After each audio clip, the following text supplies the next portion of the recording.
Bismillahirrahmanirrahim. Al-Baqarah ayat kahiji.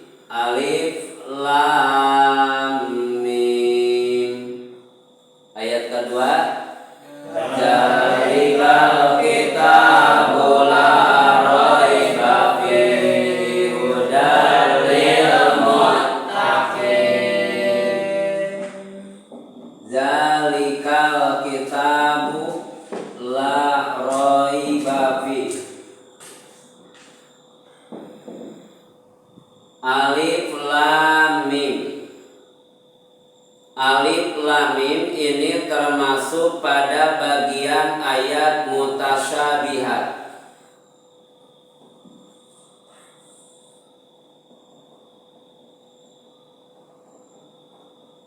Zalikal kitabu la raiba fihi disebut dengan ayat muhkamat.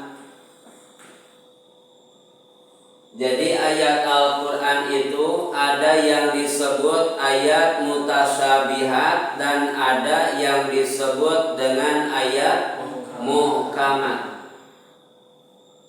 Nu disebut ayat mutasyabihat seperti setiap ayat yang ada di permulaan surah. Seperti Alif Lam Mim, Nun, Yasin, Kaf, Ha, Ya, Ain, Shad, Toha. Itu disebut dengan ayat mutasyabihat. Ayat yang makna kebenarannya hanya Allah yang tahu. Jadi tidak ada seorang manusia pun, baik itu ahli tafsir, yang tahu kebenaran tentang ayat mutasyabihat. Yang tahu kebenaran ayat mutasyabihat hanyalah Allah Subhanahu wa ta'ala. Sehingga dalam surah Al-Imran, surah ketiga ayat ke-7.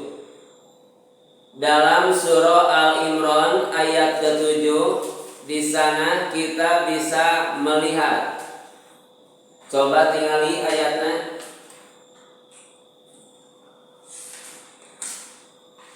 Goni, coba buka surah 3 ayat 7.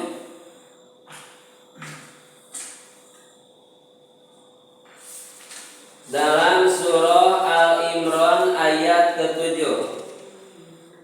Di sana Allah Subhanahu wa ta'ala berfirman, coba baca bareng. A'udzu billahi minasy syaithanir rajim. Bismillahirrahmanirrahim.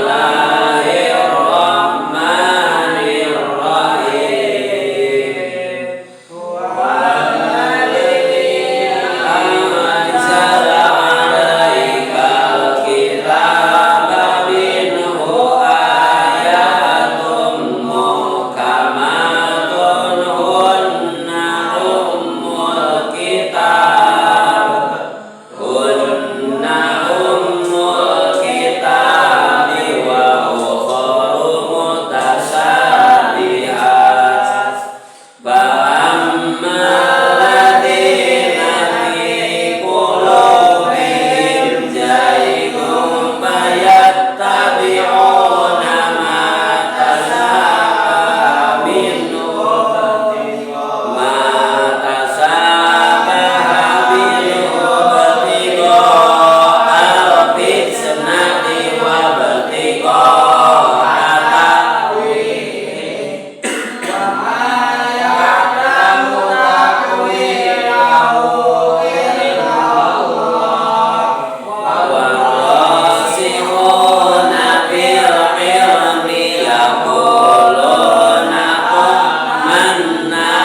Ari Allah. Allazi itu satu zat.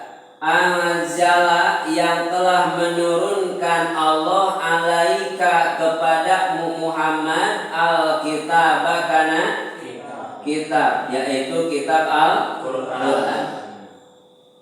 Jadi kitab Al-Quran itu diturunkan oleh Allah Subhanahu wa ta'ala kepada Nabi Muhammad sallallahu alaihi wasallam.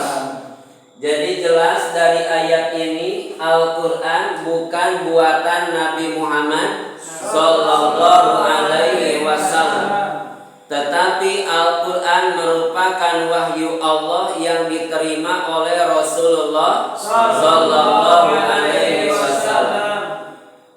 Dari Al-Quran yang diturunkan kepada Rasulullah terbagi menjadi dua bagian. Minhu ayatun muhkamatun hunna umul kitab. Pertama ada yang disebut dengan ayat muhkamat, ayat yang jelas artinya, ayat yang bisa langsung dipahami oleh otak manusia. Itu disebut dengan ayat muhkamat. Contoh, zalikal kitabu la raiba fi, artinya kitab Al-Quran ini tidak ada keraguan di dalamnya.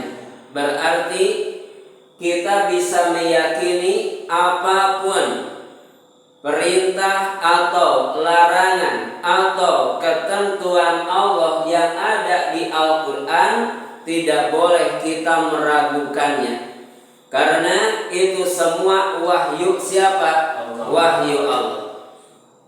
Wa ukharu mutasyabihat, dan yang lainnya ada yang disebut dengan ayat mutasyabihat, ayat yang artinya makna penjelasan ayat tersebut membutuhkan takwil, membutuhkan takwil yang sangat mendalam. Tetapi sepintarnya manusia, wa ma ya'lamu ta'wilahu illallah, tidak ada yang tahu takwil kebenaran ayat tersebut hanyalah Allah. Seperti dalam Al-Quran ada surah Yasin atau surah Toha. Di sana banyak para ulama yang menjelaskan, pertama Yasin itu diambil dari dua kalimat. Pertama ya nida, yang kedua insan, digabung menjadi Yasin. Yang kedua ada yang menyebut bahwa Yasin itu diantara nama Nabi Muhammad sallallahu alaihi wasallam, sehingga ketika kita bersolawat kita mengucapkan ala Yasin Habibillah. Itu yang disebut dengan ayat mutasyabihat. Banyak ulama ahli tafsir yang menjelaskannya. Tetapi bagi orang yang mendalam dalam keilmuannya, yang meyakini akan kebenaran firman Allah, warasihuna fil ilmi yaquluna kullum min indi rabbina, tidak akan mempermasalahkan ayat mutasyabihat, tetapi akan diyakini semua ilmu tersebut datangnya dari siapa? Dari Allah. Dalam arti diyakini itu semua adalah kalamullah. Dan yang paling tahu makna kebenaran ayat tersebut hanyalah Allah. Zalikal kitabul la raiba fi. Al-Quran itu merupakan satu kitab. Satu kitab yang di dalamnya tidak ada keraguan lagi. Berarti ketika hidup kita belajar memahami Al-Quran, setelah kita paham, belajar, berusaha untuk mengamalkan isi Al-Quran, maka kita berusaha keluar dari dua golongan manusia. Yang dalam Al-Fatihah ayat ke-7 kemarin kita bisa paham, ghairil maghdubi alaihim waladdallin. Kita belajar berusaha dari golongan orang yang dimurka, dibenci oleh Allah. Kita belajar berusaha keluar dari golongan orang yang disebutkan sesat oleh siapa? Oleh Allah. Maka setelah kita yakin bahwa Shiratal Mustaqim di dunia hari ini untuk menemukannya adalah kembali kepada Al-Quran. Dalam surah Yasin ayat 61, wa anibuduni hada siratun. Al-Quran ini merupakan jalan yang lurus. Lebih detail, lebih jelas Allah Subhanahu wa ta'ala menjelaskannya lagi dalam surah Al-Isra surah 17 ayat 9. Inna hadal Qur'an yahdi lillati hiya aqwam. Sesungguhnya Al-Quran ini memberi petunjuk kepada jalan yang lebih lurus. Jadi yakini di dalam hati tentang iman kepada kitab Allah yang ketiga, bahwa Al-Quran ini satu kitab yang di dalamnya tidak ada keraguan tentang kebenarannya. Ketika ada yang meragukan, berarti hati manusia sendiri yang ada penyakit hatinya. Maka kita jangan meragukan kebenaran Al-Quran. Untuk apa Allah menurunkan Al-Quran?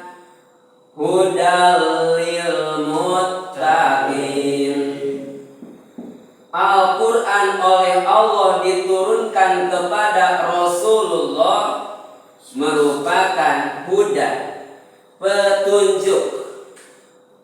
Petunjuk pertama bagi siapa Al-Quran menjadi petunjuk? Lil muttaqin, bagi manusia supaya punya nilai takwa. Kalau dalam surah Al-Baqarah, surah Al-Baqarah ayat 185 yang bertepatan dengan bulan Ramadan. Di sana Allah berfirman, Syahrul Ramadan alladzi unzila fihil Qur'an. Pada bulan Ramadan Allah menurunkan Al-Quran. Untuk apa Al-Quran diturunkan? Hudal linnas. Pertama, Al-Quran diturunkan kepada Rasul untuk menjadi petunjuk bagi manusia. Yang kedua, Al-Quran diturunkan wa bayyinatin minal huda, artinya penjelas daripada petunjuk. Yang ketiga, wal furqan, Al-Quran diturunkan untuk menjadi pemisah mana yang benar dan mana yang salah. Yang pertama, hudal linnas, Al-Quran itu petunjuk bagi manusia. Nas yang ada di ayat ini masih umum, belum ada nilai iman atau kafir. Berarti dengan Al-Quranlah manusia punya nilai seorang mukmin. Dengan Al-Quranlah manusia punya nilai seorang kafir. Ketika tidak meyakini kebenaran Al-Quran, maka seolah-olah menolak dan meragukan kebenaran firman Allah, maka itu disebut dengan golongan manusia yang kafir. Ketika meyakini kebenaran Al-Quran walaupun belum bisa melaksanakan sepenuhnya wahyu Allah, tetapi menerima dan tidak meragukan kebenaran Al-Quran, maka itulah yang disebut orang yang beriman atau mukmin. Tugasnya setelah ada iman di jiwa, berarti iman itu apa? Tasdik, meyakini kebenaran Al-Quran, meyakini kebenaran Allah, meyakini kebenaran Rasulullah, maka berusaha untuk mencetak dengan Al-Quran supaya jiwanya punya nilai takwa. Jadi kita berusaha setelah meyakini bahwa Al-Quran merupakan kalamullah yang di dalamnya tidak ada keraguan lagi tentang kebenarannya, kita berusaha untuk menjadikan diri kita masing-masing menjadi orang takwa. Kenapa kita harus berusaha untuk menjadi orang takwa?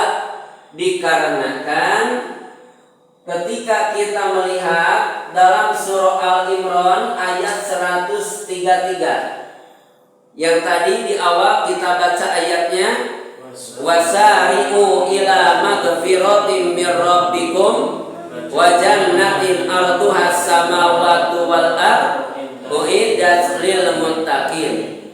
Untuk siapa Allah menciptakan surga, ternyata surga Allah ciptakan untuk hambanya yang punya nilai takwa. Jadi kita berusaha mengejar takwa ada pada diri kita supaya nanti Allah memasukkan kita kepada tempat yang Allah ridhoi, yaitu surganya siapa? Surganya Allah. Berarti ketika kita menginginkan surga, maka hari ini kita harus berusaha. Bagaimana cara berusahanya? Kita harus menjadi seorang mukmin yang punya nilai takwa. Yang disebut orang muttaqin, orang yang takwa itu seperti apa? Hudal lil muttaqin alladzina yu'minuna bil ghaib. Pertama yang disebut orang takwa yaitu alladzina yu'minuna bil ghaib, orang yang meyakini terhadap sesuatu yang gaib, meyakini terhadap perkara yang gaib. Yang disebut gaib itu adalah yang tidak bisa kelihatan oleh mata, tidak bisa disentuh oleh tangan. Itu disebutnya gaib. Seperti dalam rukun iman. Pertama iman kepada Allah, kedua iman kepada malaikat, ketiga iman kepada kitab Allah, keempat Rasul Allah, kelima kegenap qada dan qadar.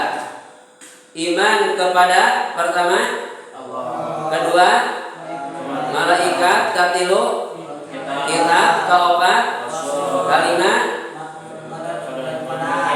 kegenap. Nah itu rukun iman. Kalau ada yang bertanya, di mana Allah? Di mana Allah? Maka jawabnya, Allah itu mukhalafatul lil hawadis. Beda dengan segala yang hawadis, yang baru, anu anyar. Sehingga sifat Allah yang wajib semuanya ada 20. Yang 20 terbagi menjadi 4 bagian. Pertama nafsiyah, isinya 1 yaitu wujud. Yang kedua salabiyah, isinya 5, kidam, baqa, mukhalafatul lil hawadisi, qiyamuhu bi nafsihi, wahdaniyah.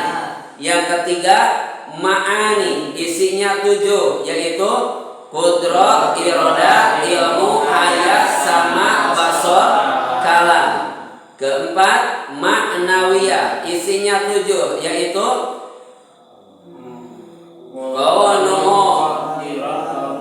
qadiran, muridan, aliman, hayat, sami'an, basiran, mutakaliman. Itu sifat yang wajib di Allah. Salabiyah isinya 5, dari mulai kidam, baqa, mukhalafatul hawadisi, qiyamuhu bi nafsihi, wahdaniyah. Sifat salabiyah itu mencabut, menghilangkan pertanyaan yang tidak pantas bagi siapa? Bagi Allah. Dari sifat salabiyah tercabut pertanyaan kamilah, berapa Allah? Aina Allah? Di mana Allah? Mata Allah? Kapan adanya Allah?